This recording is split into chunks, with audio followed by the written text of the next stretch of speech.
चुनावी साल में जयराम सरकार ने खोला नौकरियों का पिटारा।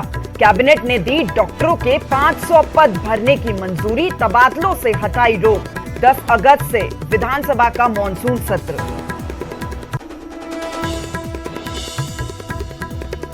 हिमाचल में बड़ा प्रशासनिक फेरबदल, आरडी धीमान बने नए चीफ सेक्रेटरी। राम सुभग सिंह के अचानक पद छोड़ने के 2 घंटे बाद ही जारी हुए आदेश। राम सुभग अब प्रधान सलाहकार। बागवानों को जयराम सरकार ने दी बड़ी राहत, सेब कार्टन पर बढ़े जीएसटी को खुद वहन करेगी सरकार, बागवानों पर नहीं पड़ेगा बोझ।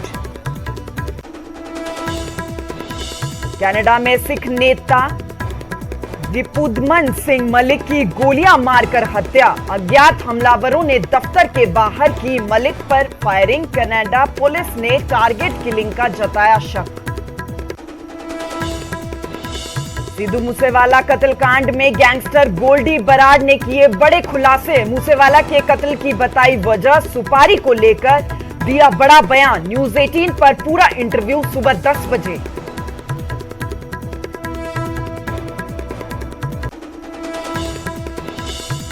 शार्प शूटर अंकित सेरसा और सचिन को आज मानसा कोर्ट में किया जाएगा पेश। मूसेवाला कत्लकांड में पूछताछ के लिए रिमांड पर लेगी पुलिस। कल दिल्ली से लाया गया था मानसा। डीजीपी गौरव यादव ने मूसेवाला के माता पिता से की मुलाकात। मूसा गांव में पहुंचकर अब तक की जांच पर भी की चर्चा। परिवार को दिया इंसाफ का भरोसा। संगरूर से सांसद सिमरनजीत सिंह मान का बड़ा बयान, कहा हरियाणा के लोग पंजाब में आकर करते हैं गैंग वॉर, हरियाणा से आते हैं गैंगस्टर्स। पटियाला जेल गए पंजाबी गायक दलेर मेहंदी। कबूतरबाजी के मामले में पटियाला अदालत ने बरकरार रखी 2 साल की सजा। पेशी पर आए दलेर मेहंदी को मौके से हिरासत में लेकर सुनाया गया आदेश। और हिमाचल पहुंची बॉलीवुड अभिनेत्री जैकलिन फर्नांडिस। शक्ति पीठों में टेका माथा। बगुलामुखी मंदिर में जैकलिन ने अपने देश श्रीलंका में शांति के लिए करवाया हवन।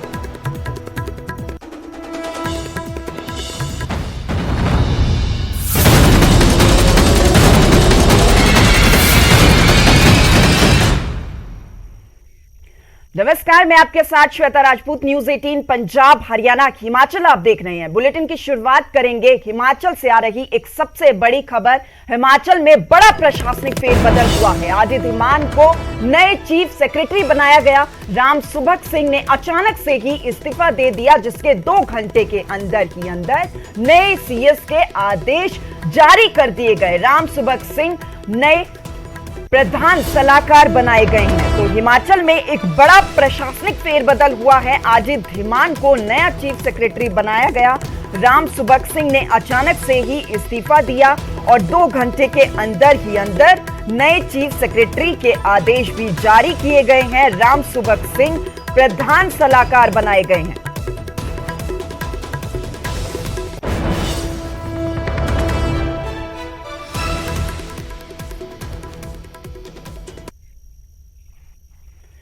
खबर पर ज्यादा जानकारी के लिए रणबीर हमारे साथ शिमला से लाइव जुड़ चुके हैं। रणबीर, ये जो बड़ा प्रशासनिक फेरबदल हुआ है, रातों रात ही ऐसा हो जाता है, नया चीफ सेक्रेटरी बनाया जाता है, क्या कुछ वजह? देखिए श्वेता, वजह इसमें काफी सारी है। प्रशासनिक मामले इसमें वजह है। जो कुछ मंत्रियों की नाराजगी इसमें वजह बताई जा रही है, विधायकों की वजह बताई जा रही है। लेकिन हैरानी इस बात की है कि इस सरकार में जयराम सरकार का जो है 4.5 साल से ज़्यादा का कार्यकाल हो चुका है। और हैरानी इस बात की है कि इस सरकार में अब ये जो नए मुख्य सचिव लगाए गए हैं आरडी धीमान, ये 7वें जो है मुख्य सचिव हैं। इससे पहले इस सरकार के रहते केवल 2 मुख्य सचिव ही जो है अपना कार्यकाल पूरा कर पाए, यानी कार्यकाल के समय वो सेवानिवृत्त हो गए। उसमें विनीत चौधरी थे, श्रीकांत बाल्दी हैं 2। लेकिन उसके अलावा जो 4 और थे वो अपना कार्यकाल पूरा नहीं कर पाए। वीसी फारका उस वक्त जब ये सरकार सत्ता में आई थी तो पूर्व की कांग्रेस सरकार ने जिन्हें नियुक्ति दी थी, वीसी फारका वो मुख्य सचिव थे, उन्हें हटाया गया था। फिर उनके स्थान पर जो है विनीत चौधरी को लाया गया, वो अपना कार्यकाल पूरा कर गए। उसके बाद वीके अग्रवाल को लगाया गया था, लेकिन वो भी केंद्रीय प्रतिनियुक्ति पर चले गए थे। अब देखिए किस तरह से ये घटनाक्रम हुआ है। हालांकि जिस तरह से न्यूज़ 18 की भी खबर थी, मार्च महीने में न्यूज़ 18 ने मसला उठाया था कि मुख्य सचिव के खिलाफ जो है गंभीर आरोप लगाए गए थे। उस वक्त जब ये वन विभाग का जिम्मा उनके पास था, ओहदा था, तो कहीं ना कहीं ये भी एक बड़ी वजह जो है मानी जा रही है कि किस तरह से सवाल उठ रहे थे और ये लगातार मुखर होते जा रहे थे सवाल। पिछले कल जिस तरह से कैबिनेट की बैठक थी श्वेता, तो दिन में ही हर कोई हैरान था ये देखकर कि कैसे जो मुख्य सचिव का कार्यालय है उसमें सामान जो है समेटा जा रहा है। तो सुगबुगाहट जो है दिन के समय चल रही थी और देर शाम ये खबर आई कि मुख्यमंत्री रामसुभग सिंह ने जो है इस्तीफा दे दिया है और उसके बाद थोड़ी देर बाद जो है आदेश इसमें जारी होंगे, नए जो मुख्य सचिव लगा दिए जाएंगे। हालांकि इसमें 2 और नाम जो है लिस्ट में जरूर थे, जो अभी जिन्होंने इस्तीफा दिया है रामसुभग सिंह ने, उनकी पत्नी सीनियर है निशा सिंह और संजय गुप्ता, वो जो है और इसमें बताए जा रहे थे, लेकिन इनको जो सुपरसीड किया गया है। आरडी धीमान जो 1987 बैच के आईएएस अधिकारी हैं, ऊना के रहने वाले हैं, उन्हें ये जिम्मेदारी सौंपी गई है। हालांकि आरडी धीमान का जो कार्य करने का तरीका काफी कर्मठ ये अधिकारी जो है माने जाते हैं, तो इसी के चलते उन्हें जो है ये जिम्मेदारी दी गई है, ऐसा माना जा सकता है। लेकिन भीतर की जो खबरें निकल कर आ रही हैं, अफसरों के बीच जो नौकरशाही है उनमें जो है काफी सारे ऐसे अफसर ये बताए गए हैं, उनमें जो है काफी रिजल्टमेंट थी रामसुभग सिंह के कार्य को लेकर, और कुछ एक मंत्री भी बताए गए हैं और कुछ ज्यादातर विधायक भी बताए गए हैं जो खुश नहीं थे। और पीएमओ की तरफ से भी ये, हालांकि इसकी जो है जानकारी जो है कुछ सोर्सेज हमें बता रहे हैं कि पीएमओ की तरफ से भी कई बार ये कहा गया था रामसुभग सिंह की कार्यप्रणाली को लेकर, और चिट्ठी भी जिस तरह से निकल कर आई थी, जांच के आदेश भी इन्हें दिए थे। खैर, बहरहाल इसमें एक और बात यह है कि अब मुख्यमंत्री के पास जो है प्रधान सलाहकारों की सूची जो है और लंबी हो गई है। रामसुभग सिंह उसमें शामिल हो गए हैं, तो निशा सिंह को भी बनाया गया है, संजय गुप्ता भी है, तो प्रधान निजी सलाहकार के तौर पर जो है सुभाषिष पंडा वहां पर है ही। तो यहाँ पर अब देखा जा सकता है कि किस तरह से जो है चीजें घटी हैं इन 4.5 सालों के बीच।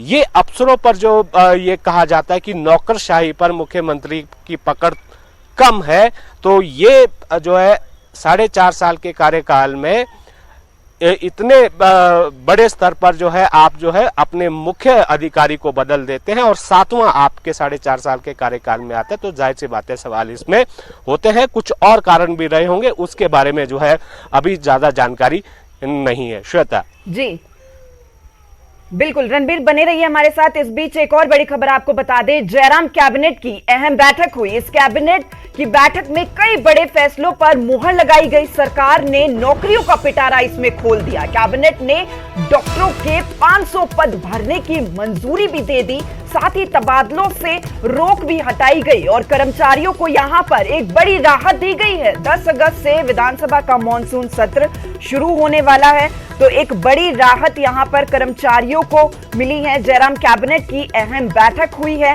जिसमें कई बड़े फैसले लिए गए और इन फैसलों पर मुहर भी लगाई गई है। नौकरियों का पिटारा यहां पर जयराम सरकार ने खोल दिया। कैबिनेट ने डॉक्टरों के 500 पद भरने की मंजूरी दे डाली यहां पर। तो रणबीर, बीते दिन ही कैबिनेट बैठक हुई जयराम सरकार की, इसमें कई बड़े फैसले लिए गए हैं क्योंकि चुनावी साल है। जाहिर तौर पर जो मुख्यमंत्री हैं वो तमाम दौरे कर रहे हैं। अब यहां पर नौकरियों का पिटारा खोल दिया गया है।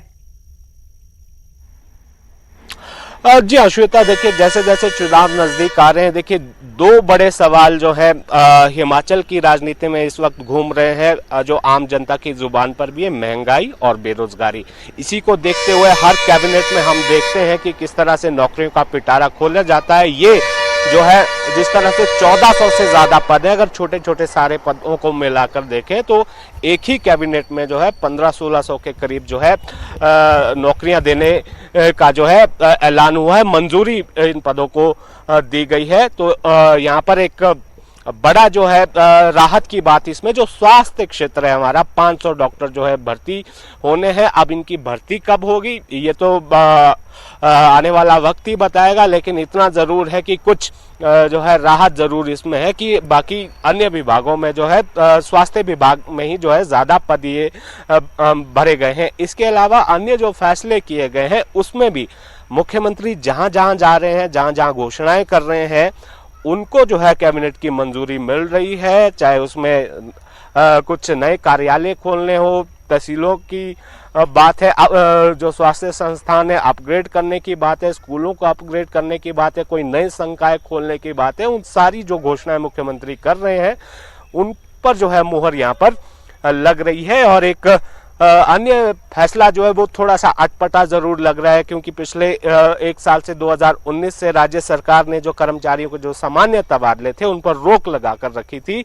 हालांकि तबादले तो फिर भी हो रहे थे, लेकिन उसमें मुख्यमंत्री की जो है अनुमति लेना आवश्यक था। अब वो तबादलों की रोक जो है वो हटा दी गई है, लेकिन केवल वो 10 दिनों के लिए 18 जुलाई से 27 जुलाई तक ये रोक हटी रहेगी, जिसमें मुख्यमंत्री की जो है अनुमति लेने की जरूरत नहीं होगी। ऐसा इसलिए भी कहा जा सकता है कि अगस्त महीने में जिस तरह से पिछले कल ही राज्यपाल की संस्तुति के लिए सरकार ने प्रस्ताव भेजा है कि 10 अगस्त से मानसून सत्र शुरू होना है। 4 ही दिनों का यह है मानसून सत्र होगा, केवल 4 बैठकें जो है इस सत्र के दौरान होगी। तो 10 दिनों के लिए ये जो है यहाँ पर खोला है। हालांकि सेब बागवानों का जो है बड़ा मुद्दा यहाँ पर था। हालांकि कोशिश की है सरकार ने कि जो बारदाना खरीदा जाता है जिसमें जो है 18% जीएसटी लागू हुआ था, उसमें जो है थोड़ी इंटरवेंशन सरकार ने की है और उसमें 6% ये कहा है कि जो बारदाना में जो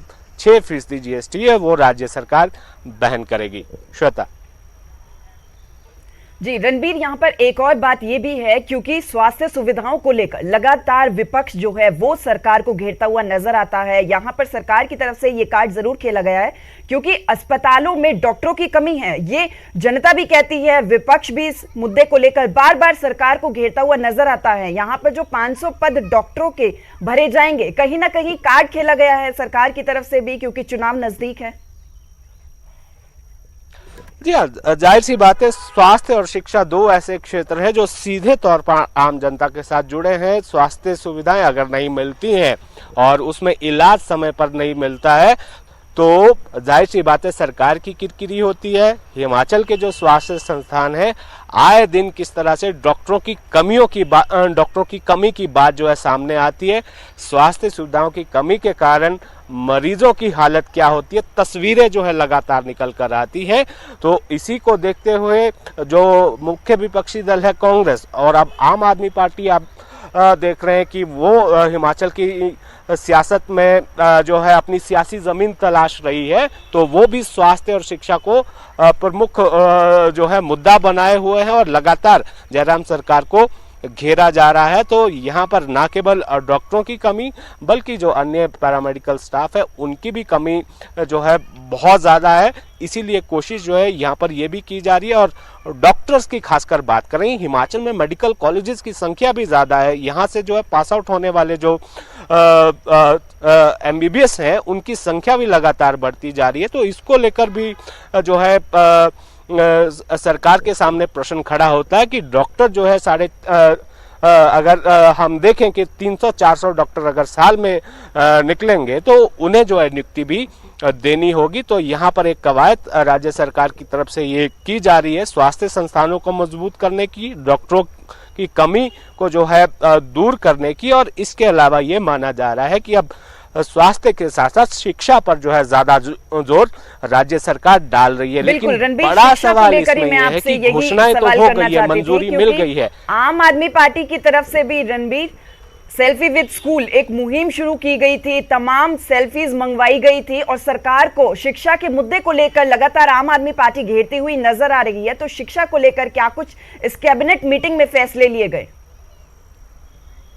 जी हाँ, देखिए बहुत सारे स्कूल थे। मुख्यमंत्री जहाँ जहाँ जाते हैं उनके पास जो है डिमांड्स आती है, कुछ जो है स्कूलों को अपग्रेड करने की बात आती है, और कहीं पर जो है कोई अलग संकाय जो है शुरू करने की बात की जाती है, जिसमें जो है मेडिकल और कॉमर्स की जो है मांग ज़्यादा आती है, और जो स्वास्थ्य जो आधारभूत ढांचा है स्कूलों का, वो उसको लेकर जिस तरह से आपने भी जिक्र किया, आम आदमी पार्टी किस तरह से पोल खोल रही है। हालांकि तस्वीरें लगातार आती रहती हैं, तो यहाँ पर फैसले तो लिए जा रहे हैं, लेकिन बड़ा सवाल इसमें श्वेता ये है कि आर्थिक स्थिति हिमाचल की ऐसी है, वो इसकी इजाजत देती है या नहीं। कैबिनेट में मंजूरी तो मिल गई है कि इतने पद भरे जाएंगे, और हर कैबिनेट में आप देखेंगे कि माफ कीजिएगा, महीने में अगर 1 से 2 कैबिनेट बैठक भी होती है तो उसमें जरूर नौकरियों का पिटारा जयराम सरकार लगातार खोल रही है। ये पद कब भरे जाएंगे, ये जो मंजूरियां हैं कब जो है, जो रिक्रूटमेंट प्रोसेस है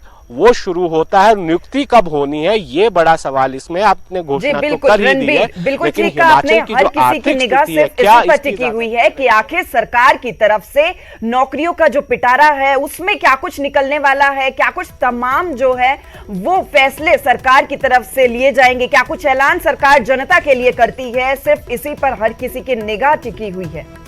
बहुत बहुत शुक्रिया रणबीर, आपने तमाम जानकारी दी पूरी खबर को लेकर।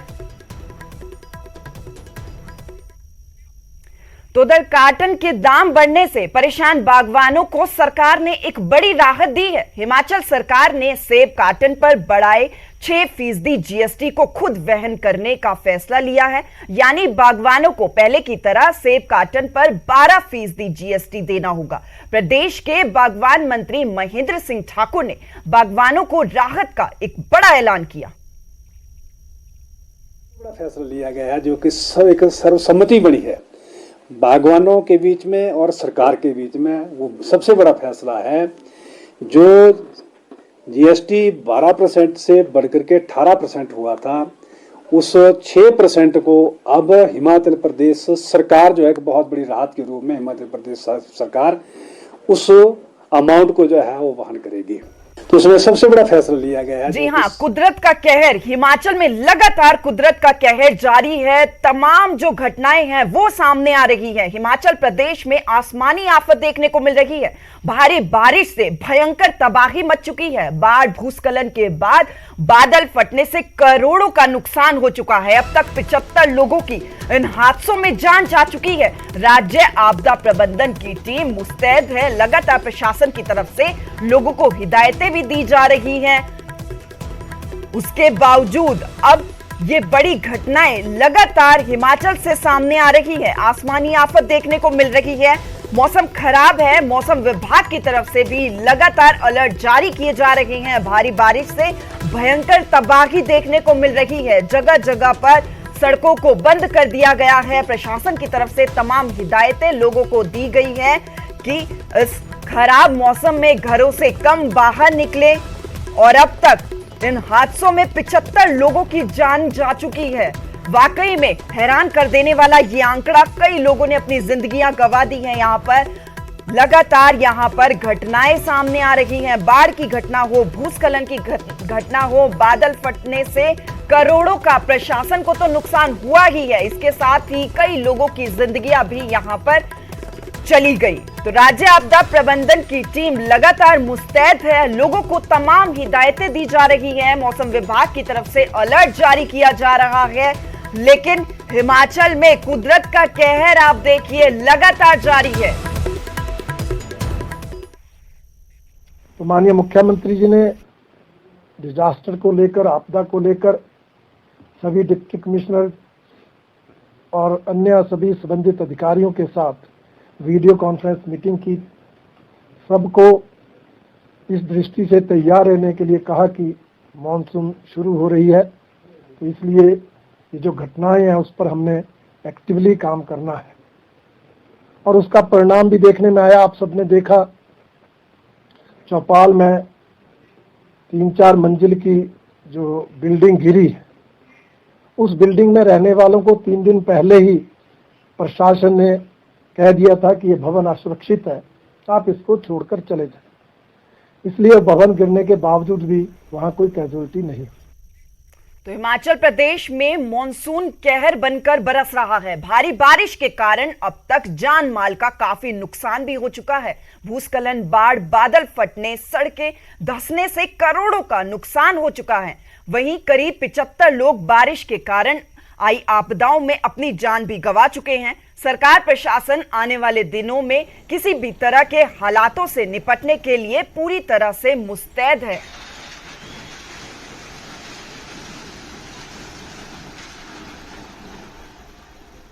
तो वहीं मंडी शहर की पुरानी मंडी में सड़क किनारे खड़ी एक गाड़ी पर पहाड़ी से अचानक ही एक पत्थर आकर गिर गया। गनीमत रही कि हादसे के वक्त गाड़ी में कोई भी मौजूद नहीं था।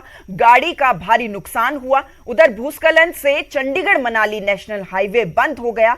मलबा गिरने से रात भर हाईवे बंद रहा। सुबह होते ही मलबा हटाने का काम शुरू कर दिया गया। कुछ घंटों बाद चंडीगढ़ मनाली नेशनल हाईवे को बहाल कर दिया गया।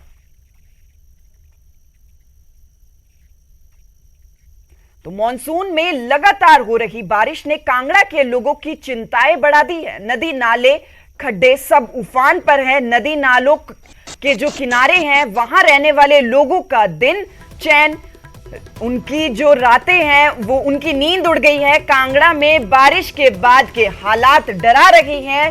यहां का जायजा हमारे सहयोगी विचित्र शर्मा ने लिया।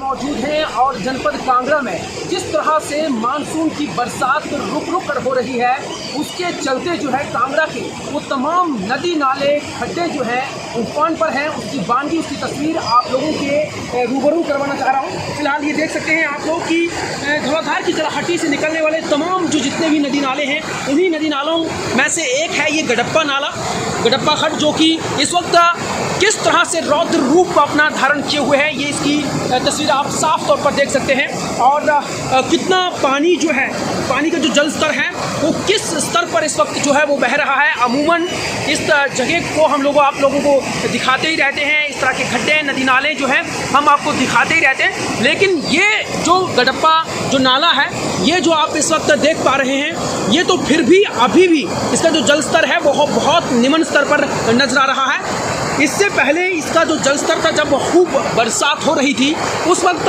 और भी ये नाला जो है वो ये खड्ड बहुत उफान पर थी।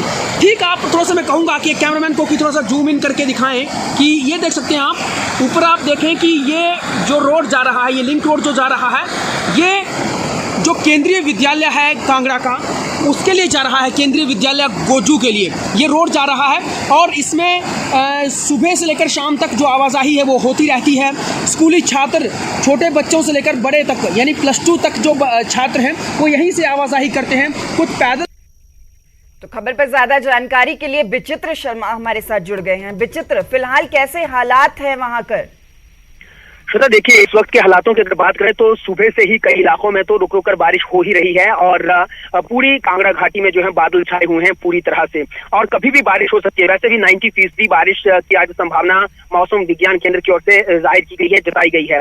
ऐसे में जिला प्रशासन जो है वो पूरी तरह से अलर्ट पर है। तमाम जो मंडलाधिकारी हैं, तमाम जो BDO हैं और ब्लॉक डेवलपमेंट ऑफिसर जो होते हैं वो, और पंचायत के प्रतिनिधि, उनके साथ भी लगातार जो है वो बैठकों का दौर जारी है। और बाकायदा हर जगह पर, यानी हिमाचल प्रदेश का जो सबसे बड़ा जनपद है कांगड़ा, अलग अलग तरह की भौगोलिक परिस्थितियां यहाँ पर हैं, उन सब जगहों पर जो है जिला प्रशासन कड़ी निगरानी रख रहा है। कहीं भी कभी भी किसी भी तरह की जो है वो जानकारी या किसी भी तरह की सूचना जो मिल सकती है, क्योंकि पहाड़ी इलाका भी है और कई जगहों पर लैंडस्लाइड भी हो सकते हैं, कई जगहों पर लिंक्स रोड जो है वो ढह सकते हैं। क्योंकि जब भी बरसात होती है तो ये जानकारी, ये मालूमात नहीं होती है कि कहाँ पर क्या हादसा किस वक्त जो वो घट जाए। तो इस तरह को, इन तमाम सारी चीजों को मद्देनजर रखते हुए जिला प्रशासन को अलर्ट पर है। ये साथ साथ लोगों से अपील की जा रही है कि वो खड्डों और नदी नालों की ओर बिल्कुल भी न जाएं। अभी हाल ही में हम लोगों ने तस्वीरें दिखाई थी श्वेता, किस तरह से लोगों को कि कैसे जो है वो ट्रैक्टर चालक जो है एक खड्ड के बीच में फंस गए थे। अमूमन ये कोई पहली तस्वीर नहीं थी, इससे पहले भी ऐसी बहुत सारी तस्वीरें सामने आती रहती हैं, लेकिन बहुत कम तस्वीरें जो सामने आ जाती हैं और जिनको हम दिखा पाते हैं। सुबह के वक्त लोग तमाम खड्डों की तरफ चले जाते हैं। वहां पर जो है, क्योंकि जब बाहर का पानी होता है वो अपने साथ जो कई तरह के पत्थर, रोड, मिट्टी और जो बजरी देता है वो लेकर पहुंचती है मैदानी इलाकों में। तो ये ट्रैक्टर चालक जो है वो रोजी रोटी की तलाश में यहाँ पर पहुंच जाते हैं और कई बार जब अचानक से फिर बाढ़ आ जाती है तो वो उसमें फंस जाते हैं। तो इस तरह से तमाम सारी चीजों को मद्देनजर रखते हुए जिला प्रशासन ने अलर्ट पर रखा है पूरे कांगड़ा को और बाकायदा लोगों से अपील की जा रही है कि वो खड्डों और नदी नालों की ओर बिल्कुल भी न जाएं। श्वेता, चलिए बहुत बहुत शुक्रिया विचित्र, आपने तमाम जानकारी दी। तो वाकई में मॉनसून का कहर जो है वो हिमाचल में इस बार देखने को मिल रहा है। लगातार बाढ़, भूस्खलन और बादल फटने की घटनाओं ने लोगों की परेशानी, चिंताएं प्रशासन की भी बढ़ा दी है। कई लोगों की जानें जा चुकी है। फिलहाल तस्वीरें देखिए किस तरीके से ताश के पत्तों की तरह ये पूरी बिल्डिंग जो है वो गिर गई।